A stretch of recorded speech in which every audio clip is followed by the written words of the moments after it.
pierde el propósito. No, el propósito nunca se perdió, nada más van cambiando los actores, ¿sí? Aquí ellos, los que estaban unánimes orando, ya tenían un entendimiento diferente, ya están hablando del señorío, del poder, del dominio de Dios sobre el ámbito terrestre, el ámbito del cielo y el ámbito de las aguas. En otras palabras, vamos a empezar a ver en ellos una mente de dominio, no de demonio ni de víctima. O sea, y quiero hacer esta aclaración. Cuando hablamos mente de demonio, no estoy hablando de mentes endemoniadas, sino de mentes de que todo gira alrededor de la obra demoníaca.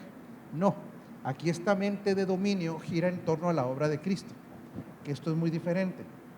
Antes de Cristo, la operación demoníaca en la tierra era una cosa terrible. Después de Cristo, la operación demoníaca queda reducida a su mínima expresión. Entonces ahora prácticamente la operación demoníaca es de quien le abre puertas, la operación demoníaca está de quienes se enganchan al engaño de las tinieblas, ¿sí? Por eso lo que la iglesia tiene que desarrollar es una mente de dominio, no de demonio en ese sentido de demoniocéntrica, sino cristocéntrica, donde con una mente cristocéntrica podemos entender de que después de la cruz cambia el orden completo, doctor. Por eso ellos están hablando otra vez de este soberano Señor, ¿sí? Soberano.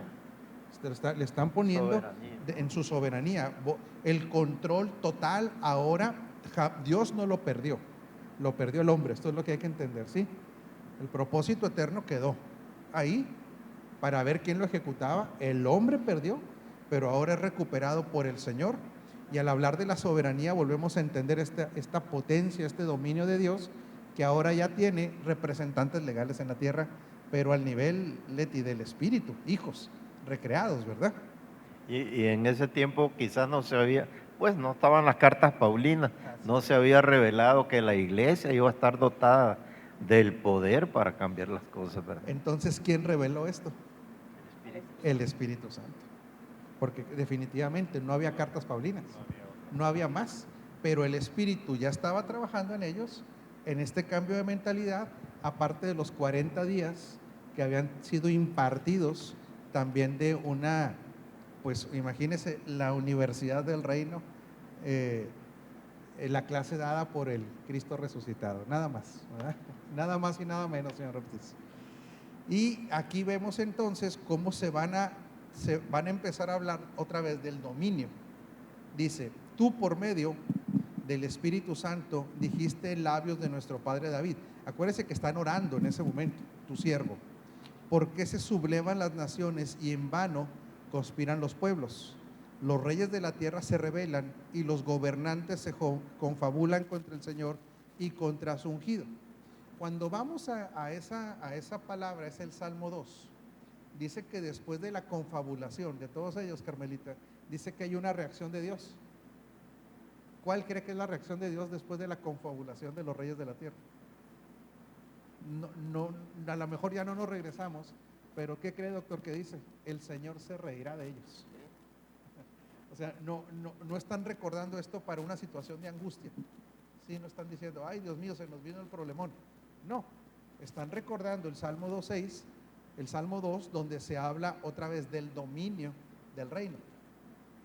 Y cuando dice que el Señor se reirá de ellos, que en la confabulación de los reyes, de los quienes están en los lugares de autoridad, en los lugares de gobierno, aunque se confabulen contra Dios y su ungido, pues para Dios no es problema. Dios, por eso dice que se ríe de ellos. Lo pueden ver en el Salmo 2. Es un salmo mesiánico que también es muy importante entender. Ahí, doctor, que más adelante ese salmo dice, pídeme y te daré por herencia a las naciones y serán tuyos hasta los confines de la tierra. Ese no es un salmo que se vaya a cumplir, ya se cumplió. A nivel espiritual, Cristo ganó los derechos sobre todas las naciones de la tierra. Entonces, por eso cuando nosotros oramos y decimos, Señor, danos México, el Señor realmente también se sonríe un poquito y dice, pues tómenlo, porque ya no es una cuestión que se los dé, eso ya se los di al Hijo, ya México ya le pertenece al Hijo, nada más actívense en lo que tienen que activarse, ¿verdad?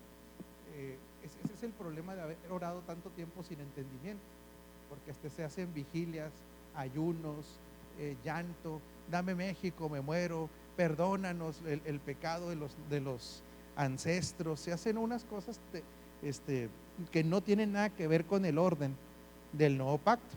En el nuevo pacto el pecado quedó perdonado. El pecado también dice que fue quitado. Por eso el mensaje de la salvación hoy es simple y sencillamente el que se quiera reconciliar. Ya está todo hecho para que esta reconciliación se active en las vidas de quienes aceptan o no aceptan al Señor. Por eso no quiero sonar muy crítico, pero lo hemos visto y lo tenemos que enseñar desde esta óptica. ¿Cuántas veces se han pedido perdón por los pecados de las naciones? ¿Cuántas cree? Miles. Yo le aseguro que son miles, ¿verdad? ¿Y hay cambios? No, porque Dios dice, es que eso ya está, eso ya fue quitado. ¿Qué es lo que está faltando entonces? Que la eclesía tome la responsabilidad en lo que le corresponde. Por eso vemos muchas oraciones que realmente no tienen un sustento. Suenan muy espirituales, doctor, ¿verdad? Pero no hay un sustento, doctor. Desde luego que esta lucha se va a hacer con oración y con acción. No hay que descartar la oración, pero ya como lo dijiste, una oración entendida. ¿Como esta? Sí, que ya el poder Dios nos los transfirió a nosotros y por medio de fe y decretos en la oración de lo ya hecho, esto tiene que venir cambiando. Y lo primero que va a cambiar es la mentalidad de la iglesia, que todavía no entra a esta realidad. Claro, y la oración, que es tan importante como lo dice el doctor, pero es una oración sobre una base de algo ya consumado, no de algo que vaya a ocurrir. Es que hay un serio problema, que por falta de entendimiento se ha minimizado la obra de la cruz. Y esto es muy triste porque generalmente sin entendimiento la obra de la cruz se queda hasta el grado único de un perdón de pecados.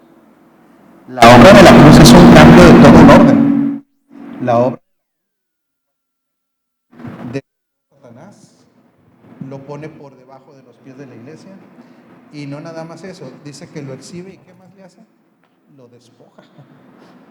Y a Cristo, ¿qué le da? Lo hace sentar a la diestra del Padre, hereda todas las naciones, o sea, tiene gobierno sobre derecho legal, pero dice que activa a la eclesía para que ella lo represente, pero su oración será muy diferente, doctor. De hecho, esta pérdida de Satanás se inicia en la tentación del Señor, cuando le ofrece los reinos de la tierra, porque sí le pertenecían, por engaño, pero le pertenecían a él. Y si ahí sí Cristo hubiera dicho, claro, esta es una hipótesis muy vaga, pero si hubiera dicho sí, pues no se hace la redención de la tierra, ni la redención de los reinos. Y ahí Cristo tiene la primera gran victoria sobre Satanás, y yo creo que ahí empieza a despojarlo del poder sobre las naciones. Sí, ahí empieza ya a marcarse muy claro el plan divino, ¿verdad? Él vence esta tentación, pero culmina con la muerte y resurrección, ¿verdad? Ahí es donde culmina todo. Queda despojado porque dice que desciende, y una vez que ha descendido dice que ahí queda inclusive exhibido y despojado. Y otra traducción dice que se celebra un desfile triunfal en ese lugar. O sea, Jesús marcha en un desfile delante de las huestes demoníacas, sí, que les dicen, ha quedado derrotado las tinieblas, ¿verdad? Los espíritus malignos, el imperio de ellos queda derrotado. Ahora, ¿qué es lo que sigue? Este entendimiento que ya están mostrando en el libro de los Hechos, que el otro día me preguntaba una persona en la Ciudad de México, ¿y qué fue lo que pasó? ¿Qué ocurrió? ¿Se perdió esto? Bueno, hay muchas cosas que explicar de lo que ocurrió. Principalmente la mentalidad. Esta mentalidad de dominio se perdió. Sería bueno que hicieras una acotación breve de por qué Satanás tiene tanto poder sobre la tierra. Sí. Todo lo que tiene que ver con los espíritus demoníacos y el mundo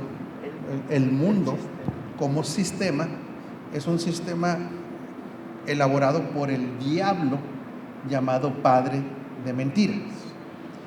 Pero al conocer la naturaleza humana, al conocer también las concupiscencias, las aspiraciones, es un sistema de engaño que es difícil de detectar porque este sistema de engaño no sobaja al hombre, en teoría, lo eleva. Por eso utiliza el llamado humanismo, donde el objeto central no es Dios, sino es el hombre, para que el hombre haga lo que quiera, como quiera, cuando quiera, que no le dé cuentas a nadie y aún así prospere, tenga fama, tenga acceso al dinero, al poder y dominio, separándolo de la necesidad de Cristo. Por eso se le llama el espíritu del anticristo. Cuando nosotros vemos en el huerto realmente la declaración de seréis iguales a Dios, ellos sabían, Adán y Eva sabían que habían sido hechos a imagen y semejanza. El detalle es que al ser hechos igual a Dios es una declaración que más bien lo que le está diciendo, si son a un nivel de igualdad no tienen por qué dar cuentas. El engaño estaba en la separación de la autoridad divina. Sí, porque ellos sabían que habían sido hechos a imagen y semejanza, pero en una posición de igualdad en autoridad, lo que estaban diciendo prácticamente, yo les estoy ofreciendo que se desliguen de la autoridad de Dios. Y ellos estaban bajo la autoridad de Dios y representaban la autoridad. Por eso este sistema demoníaco llamado mundo, pues imagínense, tiene más de 4,000 años de práctica, perfeccionamiento en las tinieblas, sistemático, y luego por el lado, este es por el lado de la exaltación del hombre, pero por el otro lado del daño al hombre, lo daña, lo hiere, lo sobaja y luego le ofrece sus propias soluciones, el mismo sistema, y le dice, emborráchate, toma drogas, sé mujeriego, ama el dinero, y lo único que va haciendo es que se va repitiendo de generación en generación. Y vemos que hijos dañados se convierten después en padres que dañan, ¿sí? Y se va repitiendo el ciclo. Lo tenemos que decir con mucha pena, pero es un sistema altamente efectivo para las tinieblas. Sí, doctor, era lo que quería que platicara. Sí, porque muchos se quedarán con la duda por qué hay tanta maldad. Pues son gente que está engañada y está trabajando, muchos conscientemente para Satanás. Así es. Bueno, y volvemos a la mente de dominio, ¿verdad? Dice, en efecto, en esta ciudad se reunieron Herodes y Poncio Pilato con los gentiles y con el pueblo de Israel contra tu santo siervo Jesús, a quien ungiste. Y esto es claro, la palabra ungir nos lleva otra vez al entendimiento de Jesús el Cristo, el ungido, el enviado. Esto es bien importante, hay que entender que físicamente era Jesús, internamente Cristo, ¿sí? Y que la función de Cristo era venir a salvar lo que se había perdido. Para eso estaba ungido. Antes de que llegara a la tierra, simple y sencillamente era el Hijo, ¿sí? El Verbo, el Hijo, ¿verdad? El Hijo eterno. Una vez que se le da una función, su nombre pasa a ser el Cristo, el Mesías o el ungido y el enviado. Pero por naturaleza y a través del tiempo es el eterno Dios, ¿sí? El Hijo. Dice, en efecto, en esta ciudad se reunieron Herodes y Poncio Pilato con los gentiles y con el pueblo. Y vemos el binomio otra vez, Herodes, ¿sí? Del pueblo de Israel, y Pilato de los gentiles. Con los gentiles y con el pueblo de Israel contra tu santo siervo Jesús, a quien tú ungiste, para hacer lo que de antemano tu poder y tu voluntad habían determinado que sucediera. Y esto es glorioso. No para hacer lo que ellos quisieran, ¿eh? Porque mucha gente dice, fue Herodes, le dice, fue Pilato. No. Ellos fueron instrumentos nada más. Porque al fin y al cabo, ¿qué se hizo? Lo que Dios quiso. Por eso dice que a él no lo mataron. Él puso su vida. Esto es muy claro, esto es algo muy importante. Mucha gente dice, no, pobrecito, lo mataron, qué poderosa gente. No. Esto lo único que estaba haciendo es que él estaba cumpliendo su parte dentro del propósito eterno, lo que a él le tocaba. De hecho, no sé si fue en Getsemaní que dijo el Señor en otro pasaje, que si por eso fuera, Él podría pedir legiones de ángeles para que vinieran a ayudar. Y un solo ángel mató a 185,000 personas en el Antiguo Testamento en una de las batallas de los reyes de Israel. Y una legión se cree que eran 12,000. O sea, si él hubiera dicho, aquí le paramos, aquí le paramos. Eso es lo sorprendente del dominio de las emociones en el Señor, pero sobre todo el sujetarse al propósito eterno. A este plan él se sujeta, pudiendo haberlo abortado y hacer garras a toda la creación, literalmente. Por eso otra vez es bien importante, dice, para hacer lo que de antemano tu poder y tu voluntad habían determinado lo que sucediera. Y aquí quiero hacer un paréntesis, joven Ortiz. Esto es bien importante. Muchas veces nosotros no entendemos algunas cosas que nos suceden y a veces hasta le reclamamos a Dios, ¿verdad? Oye Dios, ¿por qué permites esto? Cuando nosotros entendemos que estamos operando en su propósito y estamos obrando de acuerdo a diseño, no nos garantiza que todo va a salir bien. No, pero aún las cosas... Muchas veces no nos salen las cosas bien, pero aún cuando nos salen mal, Él las utiliza para bien. Así es, Carmelita. Sobre todo para edificación personal, para carácter, para enseñanza, y yo creo que también para que seamos más precavidos y no caigamos tan fácilmente en los engaños del diablo. Pero inclusive hasta esas cosas que parecen que nos están llevando a un fracaso o a un dolor, Dios las utiliza para bien. Ahí es donde tenemos Romanos 8. Todas las cosas ayudan para bien. Porque aquí alguien pudiera decir, oye, espérame, pues imagínate, hay un poder como el de Herodes, el de Pilato, lo están llevando a la cruz, se acabó el proyecto divino. No, estaba atacado de la risa de Dios, en el sentido de que el proyecto sigue. Claro, iba a haber un dolor enorme en el Padre, pero lo que estaba diciendo, señores, esto está caminando, esto está avanzando. Estoy utilizando a Herodes y a Pilato. Él los estaba utilizando. Por eso, hasta lo que el diablo confabula contra una persona que está en el propósito y caminando en los diseños, va a trabajar en favor de los hijos de Dios. Sí, claro. Leti y Carmelita y luego Leti, sí. Por eso es muy importante estar siempre firme y constante, ¿verdad?, en la palabra, porque cuando uno está firme y constante, va uno creciendo y madurando, pero sobre todo en esos momentos que aparentemente las cosas nos salieron mal o nos sucedió algo que está como un factor externo que nosotros no podemos controlar. Es muy importante la fe, que nuestra fe no falle, como la fe no le falló a Cristo en ese momento, porque sabemos que aunque las cosas, aunque estemos en oscuridad, la luz va a venir a nuestra vida y la claridad de Cristo se va a hacer presente en nosotros. Por eso yo digo que es muy importante la fe. Totalmente. Eso se le llama fe consumada, Carmelita. Que la fe consumada tiene la confianza de que pase lo que pase, vamos a salir triunfadores. Véngase, señora Liber, véngase con toda confianza, véngase. Sí, ahorita ponemos otra silla, ahorita que venga el pastor Sergio. Señora Leti. Sí, quería comentar que a mí me llamó la atención que a pesar de que eran los inicios prácticamente, ¿verdad?, de la iglesia, ellos están 100% enfocados en lo que es el propósito, porque en ningún momento están lamentándose de lo que les está sucediendo, ellos están hablando de lo que está sucediendo, pero a causa del propósito. Aún en esos momentos tan tempranos, ¿verdad?, de la iglesia, ellos estaban bien claros de qué se trataba, ¿verdad? No de ellos, sino del propósito. Esto es clave lo que está diciendo Leti, porque aquí ya vemos un discurso con una mente de dominio, pero vemos un discurso con una claridad de propósito. Entonces, yo me puedo imaginar ahí, en esta primera sesión que ellos tienen con Cristo resucitado, de 40 días, les ha haber explicado el propósito eterno de una manera magistral, doctor.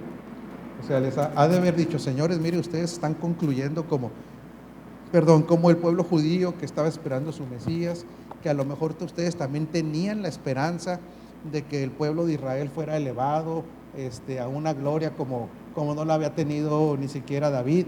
Pero espérense, déjenme les hablo del propósito eterno. El propósito eterno incluye a todas las naciones de la tierra, y el propósito eterno va mucho más allá de ya no tener un pueblo, sino tener ¿qué?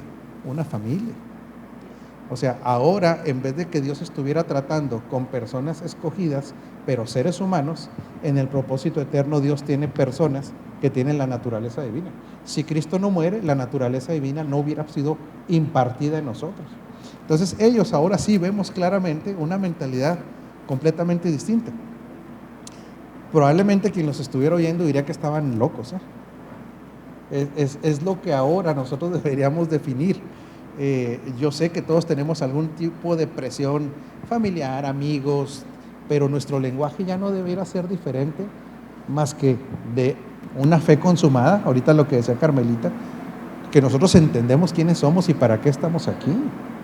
Esto es el discurso que están dando estas personas ahí, ¿verdad?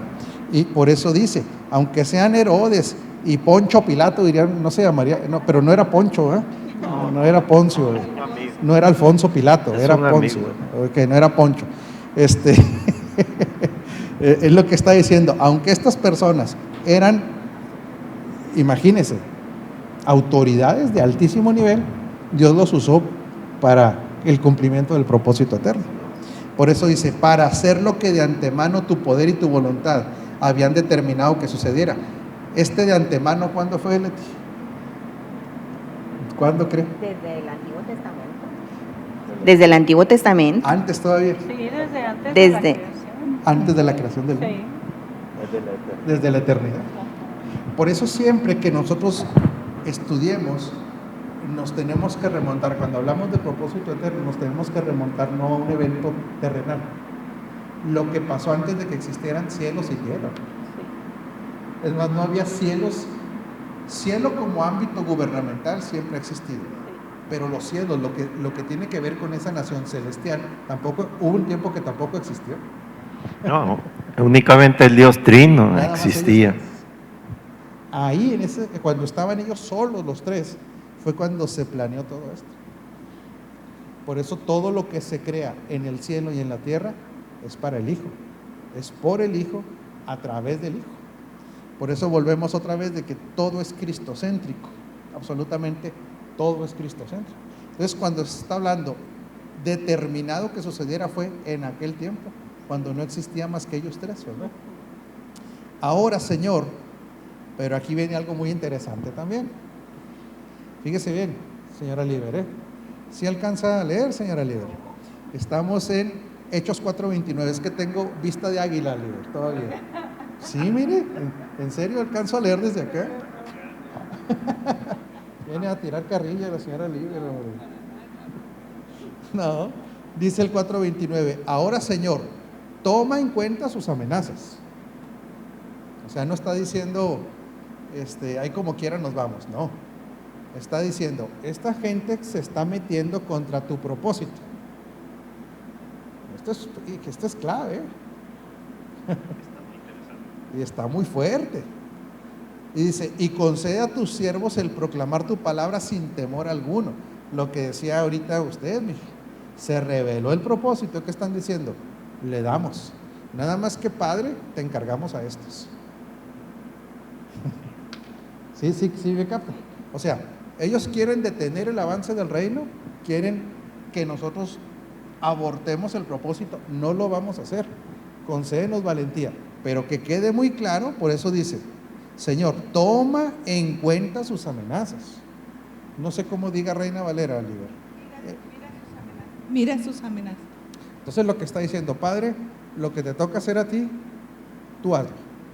Lo que nos toca hacer a nosotros, lo vamos a hacer. ¿Sí?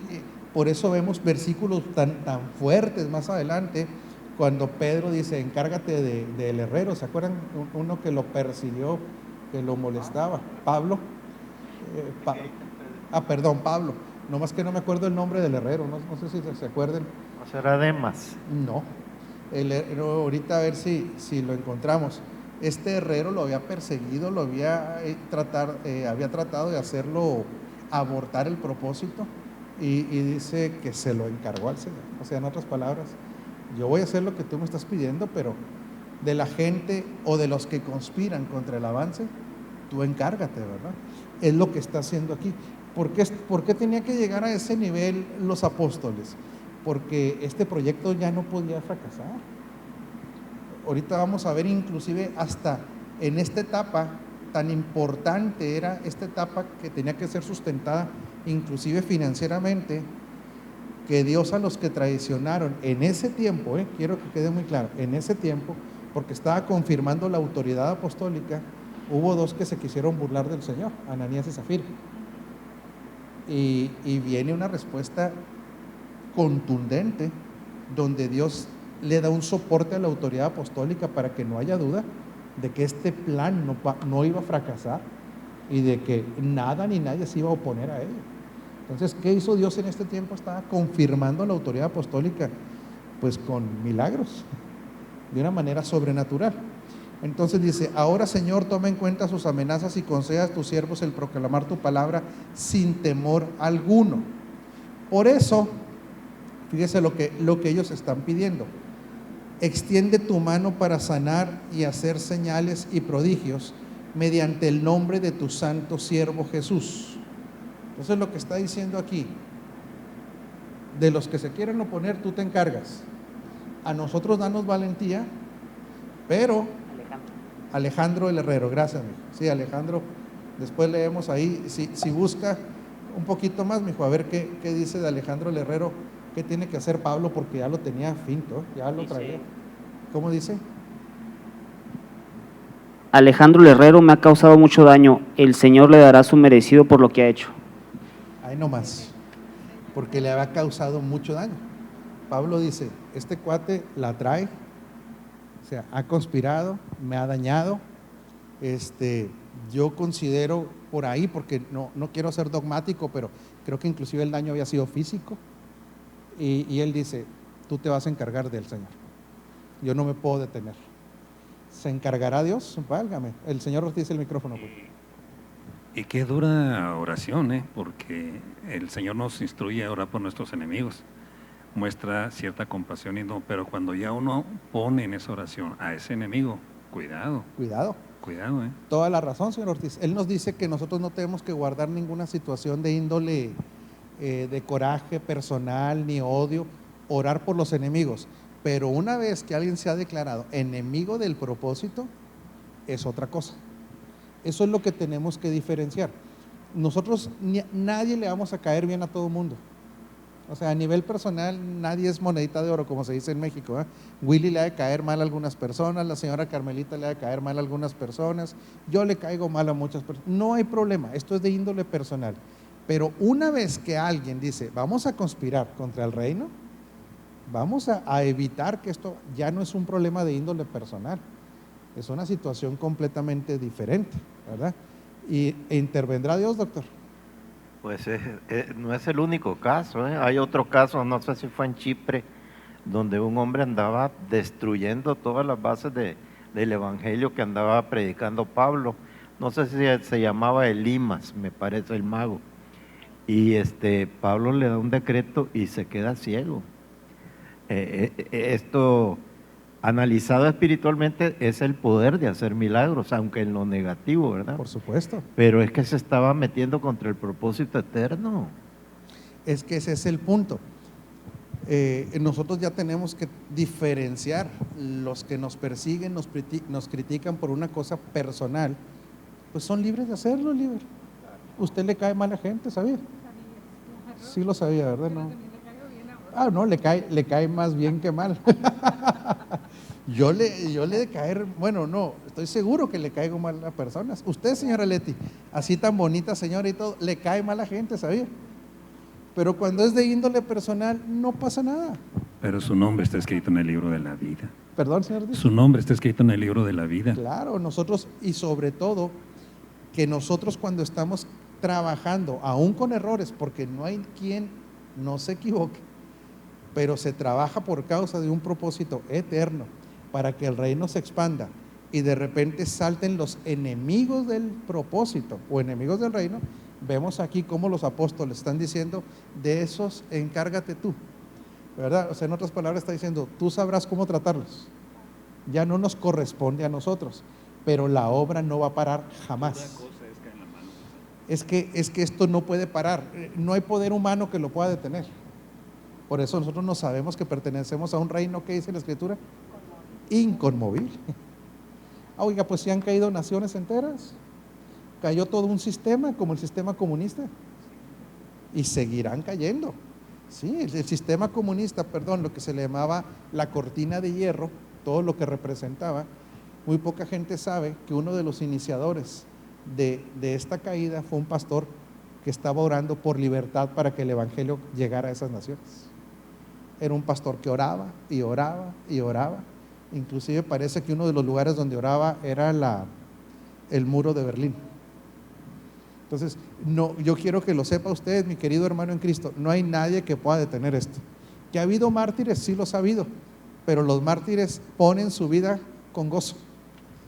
Si un mártir muere, Dios levantará 10 nuevos embajadores del reino. Señora Leti. Sí, yo quería comentar que vale la pena mencionar que cuando hay personas que están cuestionando en su mente o audiblemente, ¿verdad?, cuestionando alguna enseñanza a la que están siendo expuestos, yo creo que hay que tener mucho cuidado, ¿verdad?, porque el hecho de que no lo entendamos, de que los paradigmas que traigamos ahí en la mente no nos cheque lo que estamos oyendo, no nos da autoridad para decir que no es verdad. Entonces yo creo que vale la pena guardar silencio, porque sin desearlo probablemente estemos yendo en contra del propósito. Hay que tener cuidado con eso, claro que sí. Dice, por eso, ahora sí dice, ¿qué estaban pidiendo ellos? Porque esto era una explosión lo que estaba pasando ahí por causa de la manifestación del poder de nombre de Cristo. Dice, por eso extiende tu mano para sanar, hacer señales, prodigios, mediante el nombre de tu santo siervo Jesús. Después de haber orado, tembló el lugar en el que estaban reunidos. Todos fueron llenos del Espíritu Santo y proclamaban la palabra de Dios sin temor alguno. Esto también nos trae a colación que hay un bautismo en el Espíritu Santo, pero la llenura puede suceder varias veces en nuestra vida.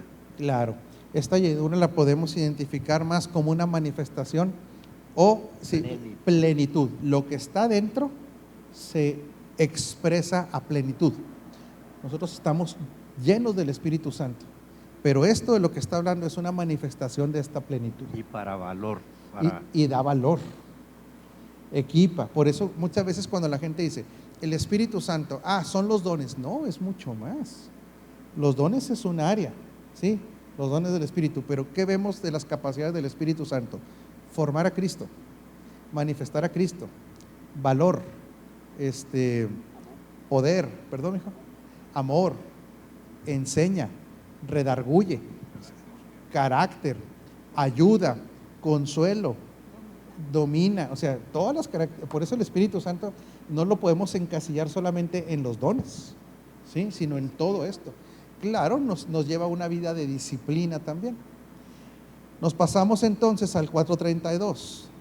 Todos los creyentes eran de un solo sentir y pensar. Esto es impresionante, clave.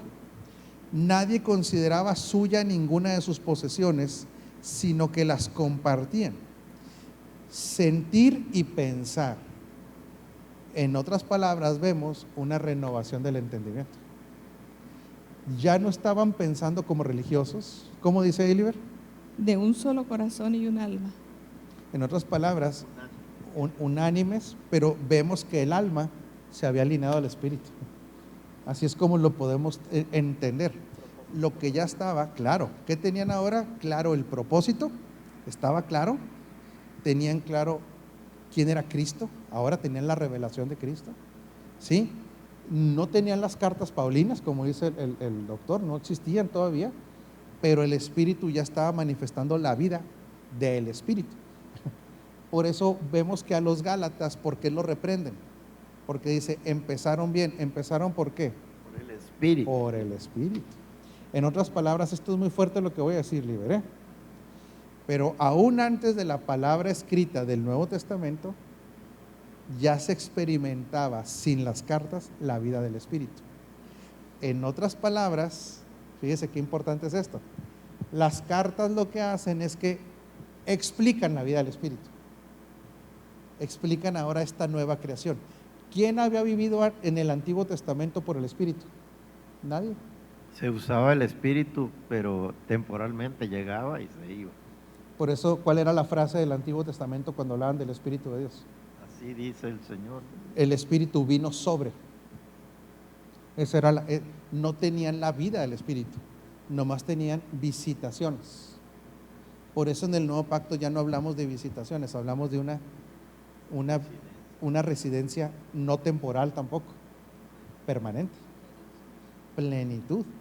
Por eso Pablo lo que va a hacer después, también Pedro, Juan, va a explicar en las cartas la vida del Espíritu, porque esto era inédito. ¿De dónde se tenía información de la vida del Espíritu? De esta manera, operando dentro de las personas. Se tenía de manera profética. Aquí en versículos anteriores de los que leímos Sí. ahorita, nos dice que tú, por medio del Espíritu Santo, dijiste en labios de nuestro padre David, tu Así siervo, es, y ya así viene lo es. que dijo. ¿Ve? O sea, el Así Espíritu es. Santo le hablaba a David, pero no reposaba en él. Era lo que venía, no habitaba. Haga de cuenta que la figura del Espíritu Santo en aquel tiempo era venir, hablar, a veces hablaba de manera audible.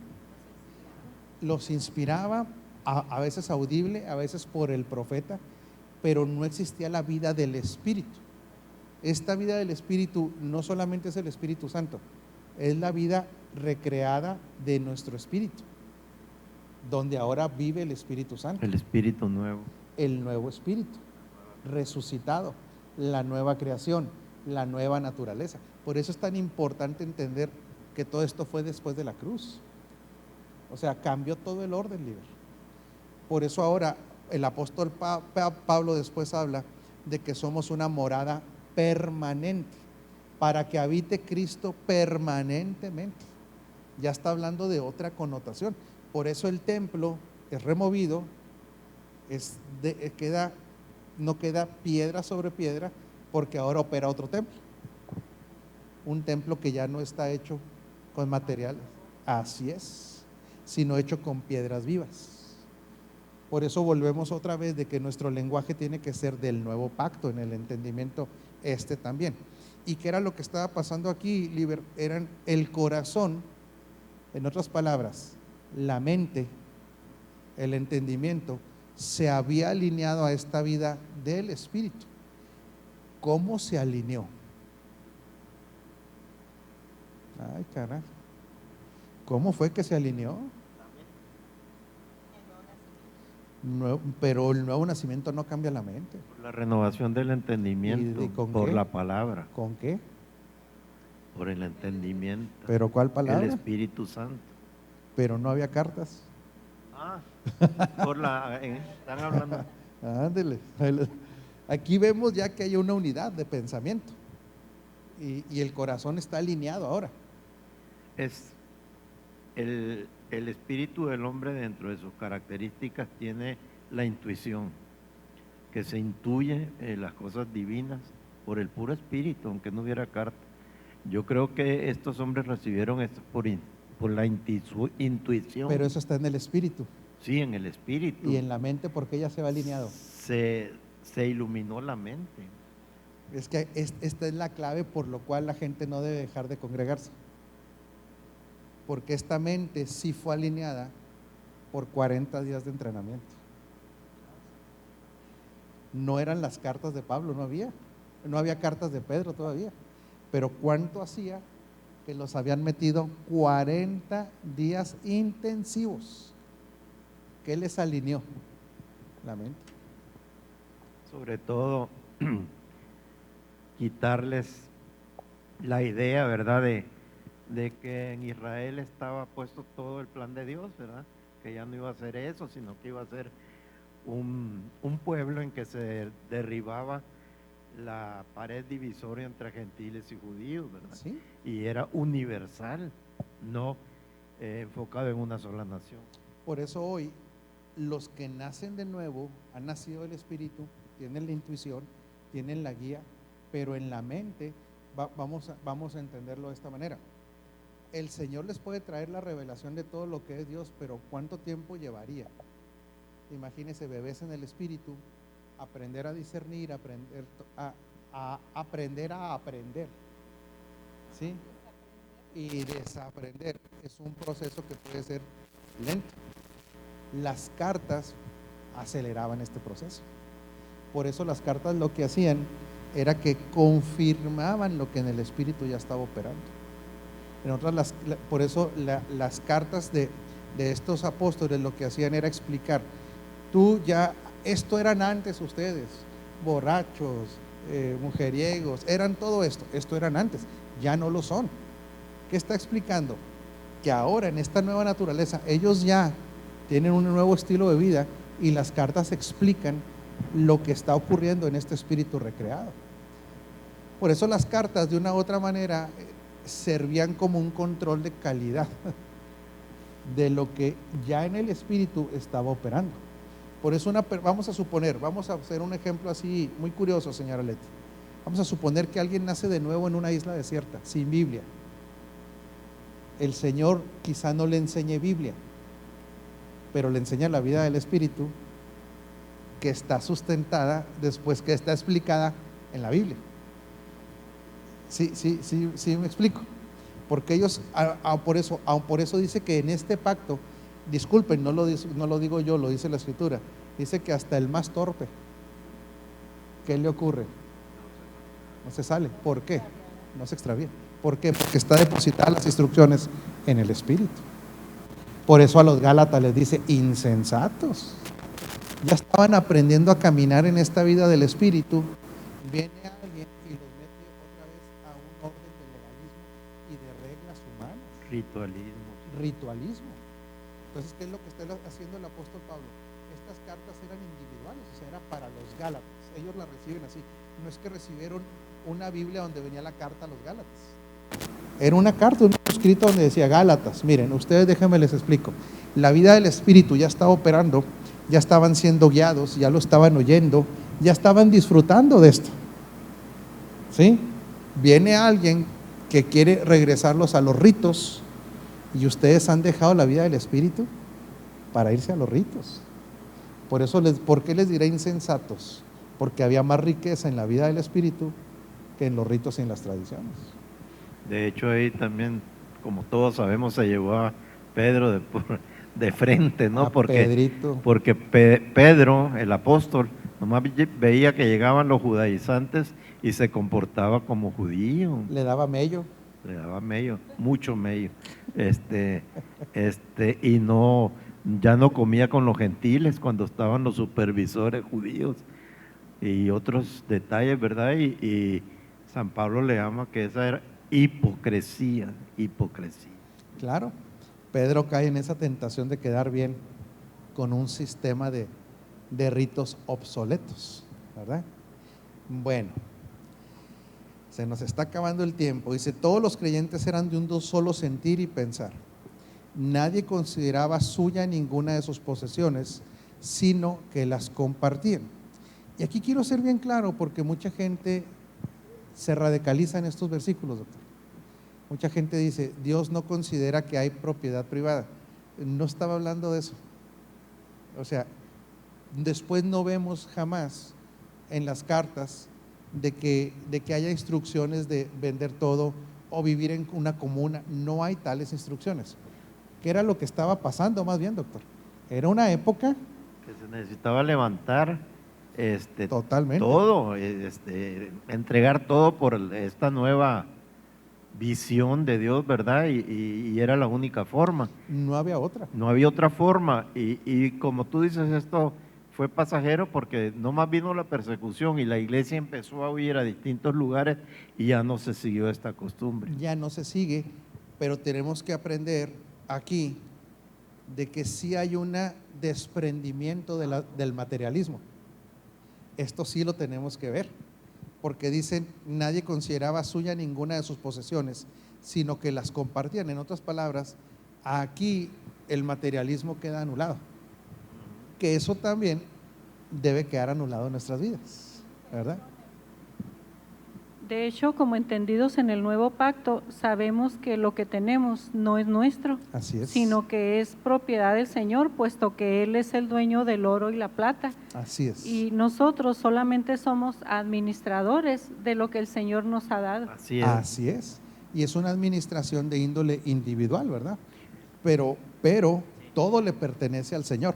Por eso se rompe con esta mentalidad de materialismo, doctor Ugarte. Uno que dio un ejemplo y lo destaca la Escritura fue Bernabé, que era un varón piadoso, dice la Biblia, y que vendió su heredad. Ahí sí. Ahí sí, pues, y la dio completamente, la dio para el Evangelio. ¿Podrá Dios todavía hacer esto? Claro que Claro sí. que sí, por supuesto que sí. Y lo enseña en una de las parábolas, dice, en lo poco me fuiste fiel, en lo mucho te voy a poner, o sea, me fuiste fiel en lo que yo te puse, o sea, en lo mío. Así es. No daban la gloria al hombre de Claro. esfuerzo. Y claro que hoy vemos de que Dios quiere familias prósperas, negocios prósperos, lo tenemos clarísimo. De hecho, estamos dando este seminario, ¿verdad? Para romper esa mentalidad.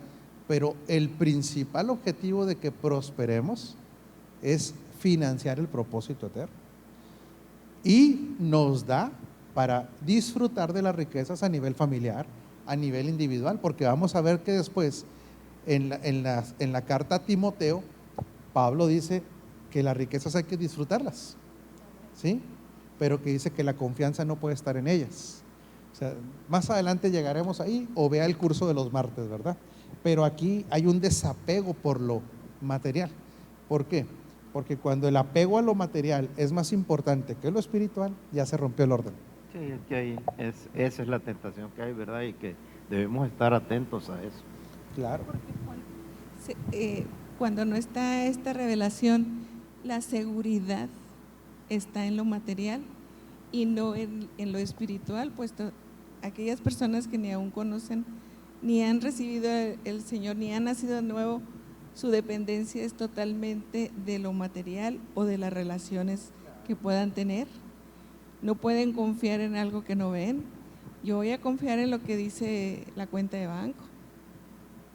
Y si me desprendo totalmente de ella, ¿qué va a ser de mí? Y aquí lo que estaba muy claro en su pensar era, señores, esto es una interpretación personal, señores, señoras, estamos siendo perseguidos. Yo creo que hasta la cabeza tenía precio de algunos de ellos. Tenemos muy claro que fuimos llamados a traer el Evangelio y tiene que alcanzar lo que ya les había dicho el Señor: Jerusalén, Samaria y hasta los confines de la tierra. O le entramos con todo o no le entramos, ¿verdad? Que eso incluía los bienes materiales, doctor. Por eso San Pablo agradecía con todo su corazón a aquellos, creo que eran los filipenses, ¿verdad?, que lo estaban apoyando en el ministerio, y les decía que esa era una gran ayuda, una gran bendición lo que ellos estaban haciendo. Sí, porque otra vez vamos a volver, tenían claro en el sentir y en el pensar un propósito. En otras palabras, está arrancando esto, va con todo. Y fíjese lo que hace. Dice que, sino que las compartían. Los apóstoles, a su vez, con gran poder seguían dando testimonio de la resurrección del Señor Jesús. La gracia de Dios se derramaba abundantemente sobre todos ellos. Entonces aquí hace una diferencia, dice, todos los creyentes, todos, consideraban que tenían que financiar esto. ¿Y los apóstoles a qué se dedicaban?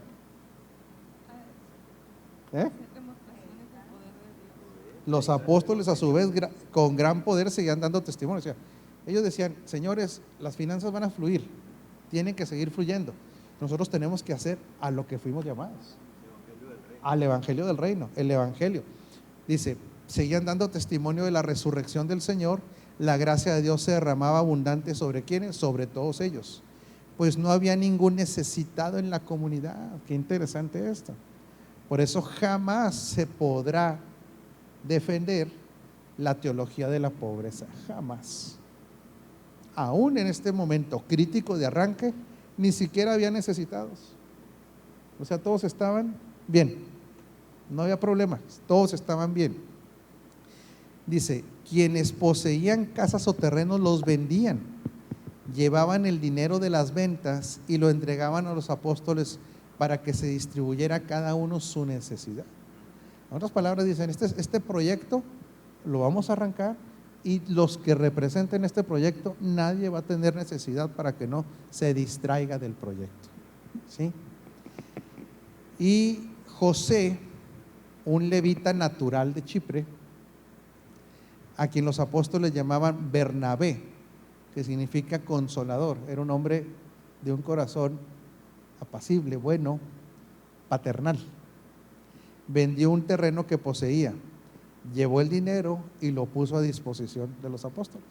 Era de quien ahorita hablabas, ¿sí, doctor? Bernabé. Sí, que después él tiene funciones apostólicas. ¿Qué nos enseña todo esto? Porque se nos acabó el tiempo. Que una vez que la mente, ¿sí?, el corazón se alinea, todos los recursos de nuestra vida, todos, tiempo, conocimiento, finanzas, absolutamente talentos, todo va para el avance del reino, para que se cumpla el propósito eterno. No se puede detener. Así es. ¿Verdad? Esto no lo puede detener. Así es. Y el así que es. se levante contra él, haremos lo que dice la Escritura. Señor, encárgate tú, nosotros no nos podemos parar. Por eso le repetimos lo que decía Leti, lo que no se entienda, no lo critique, no conspire, no trate de parar este avance de una verdad presente para que Cristo sea glorificado, porque la verdad presente va a ser cristocéntrica 100% y no se puede detener. Que Dios se encargue, por eso dice, siéntate a mi diestra hasta que yo ponga a todos tus enemigos por estrado de tus pies. Nada más que también hace algo. Después de que sienta al Hijo a la diestra, después sienta a cada uno de nosotros juntamente con Cristo en lugares su iglesia, celestiales. que no puede, ya en esta revelación del nuevo pacto no podemos separar el cuerpo de la cabeza. Y esto es muy clave, no dice párense a mi diestra, dice siéntense, Reposo. porque el sentar implica dos cosas, reposar y ejercer gobierno. Desde el trono se ejerce gobierno. Amados, les enviamos un fuerte abrazo, mucho gusto en haber estado, gracias al panel y nos vemos el domingo. No hay ahora lectura. Gaya, no hemos dado, el doctor quiere, pues es que ya sabe usted que el doctor, él no perdona. Indefectiblemente se debe dar lectura. A ver, doctor, pues ahí usted saluda. No, yo no leo bien. Válgame Dios. No traje mis lentes. Ok, Chihuahua, Giselle Ugarte, Aide Sánchez, Puebla, Yoli Severino, República Dominicana, Michael Giovanni de Guayaquil, Marisol Jara, Susan Benzor, Piedras Negras, Nancy Padillas, Nogales, Veracruz, Andrés Silveira, Obrigado de Brasil, Adriano Galeana, Bucaramanga, Marisol García, Mexicali, Juan Carlos Ramírez de Colombia, Carmelita Heredia de Delicias y la pastora Luli de Casas Grandes. Por lo pronto son algunas de las personas que nos mandan un abrazo, les enviamos igual un fuerte abrazo y mañana también hay un programa en vivo a las 6 de la tarde, hora del Pacífico, se llama La Óptica del Reino. También les recibimos con mucho amor. Bendecidos.